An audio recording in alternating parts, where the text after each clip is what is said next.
We are in a unit at Bayboro Tower, and we're going to talk about how to adjust these overhead closers so that they don't close so aggressively. If you don't have one of these, then it wasn't necessary to replace your old-timey spring hinge. Over the summer, when we had a door company come and check all 39 units for compliance with the fire code, which is that the door, when held at a 90-degree angle and released, must swing closed and latch, which is key. These things are always a bit of a compromise, the old spring hinges. For one thing, they just kind of lose their spring as they get older.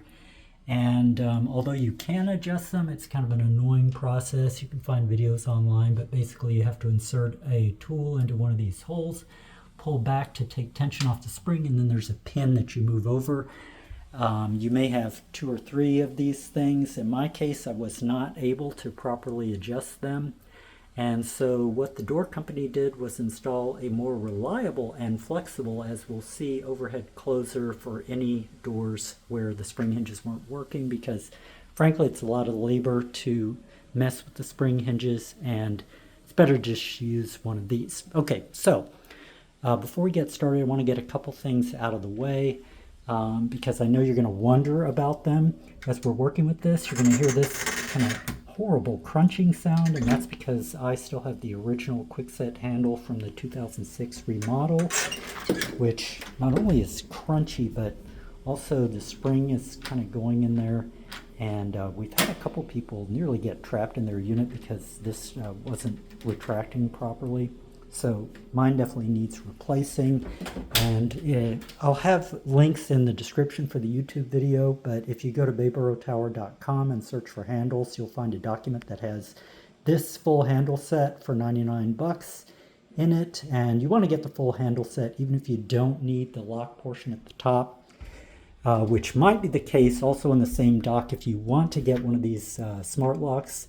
The Akara U100 is the one that's approved. It's the one I have. It's fantastic. It's got a fingerprint reader that can have multiple fingerprints in there, and you can also have codes, and it has a backup keyway.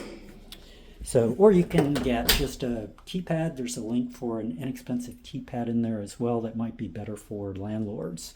So, okay, let's get to it now that we have, let's see, we've explained the crunchiness. One other thing, you may hear a creak if you have one of these. And it's because these screws had to go all the way through to the concrete block to make this secure, but unfortunately that puts some stress on this wood trim piece, so it creaks a bit, but I believe that is normal. Okay, so what are you going to need if you want to adjust this to be less aggressive, so you can get inside without being crushed while carrying your eggs or whatever? So, all right. We will need a step ladder so we can get up there, and we're going to need a Phillips head screwdriver, and we're going to need one of these wrenches. So let's get up there. Let's see what's going on. I already took this plastic piece off. By the way, I'm going to have information in the description, so you don't need to take notes, but there's just 2 screws up here. Those are the 2 screws I have here, and that's what the Phillips head is for. And once you've taken that off and you get up on the step ladder, you're going to see that there's 2 adjusters here. These things are all kind of the same. So the top one is labeled S. That's for swing force. That's the one we're going to adjust. The bottom one is for latch force. It's labeled L. Kind of hard to see that, but anyway, that probably won't need adjustment. This one might, and certainly in my case, I want it to be less aggressive. So turning this clockwise makes it less aggressive, more gentle. And so what I did when I was testing this for the video to figure out a good way to explain this, it seems like it's maybe 4 half turns to get it almost fully in there.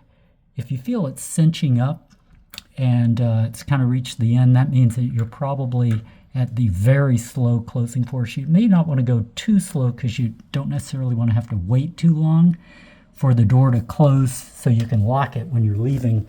But other than that, a longer wait, a more gentle swing is almost always better for most use cases. So we got that screwed in quite a bit. Again, it's clockwise on the S screw, which is on top. Test it out. Uh-oh, I think I went probably a little bit too far. Okay, a quick edit there so as not to torture you with lots of trial and error adjustments, although it really only took one more try.